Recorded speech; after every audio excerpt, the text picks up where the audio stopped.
sasabihin ko na ho uli ang aking kasabihan na tayo ay tiwalaan lamang. Dahil ho pag kayo hindi nagtiwala sa akin, ay hindi ho kayo makakabili at hindi rin naman ho ako makakabenta. Kahit ho kayo malalayo, ay pwede nyo rin hong i-check yung aking Facebook at marami na ho nakabili sa akin. Ayan ho. Ayan ho, magandang hapon. At ito ho yung ating ibinebentang isang dumalaga. 8 months old. Yan ho. Meron niya ho nagtatanong sa akin, nagsesend na mga kambing, yun ho kanilang binibili.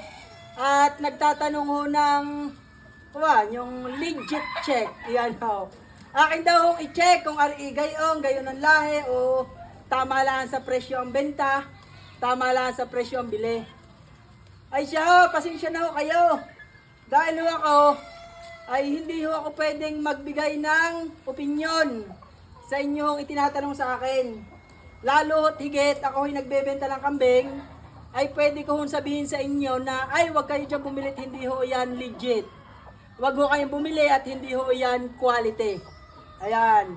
At hindi ko rin naman ho pwedeng sabihin na maganda ang inyong nabili. Dahil ho, pag sinabi ko rin, ay di, alam nyo na. Ayan.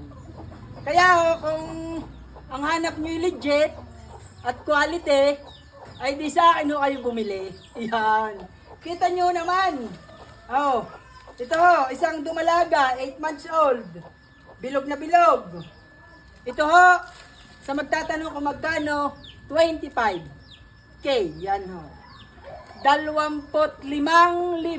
Yan ho. Ito. Pwede nyo ako i-message at pwede naman ho nating pag-usapan ang presyo nito. Ayan ho. Napakaganda ho ng mukha nito. Sungay, tainga, paa, katawan. Ayan ho. Para ho kayo ay wala ng agam-agam, kung nga inyong nabili legit, ay sa akin na ho kayo bumili. Yan.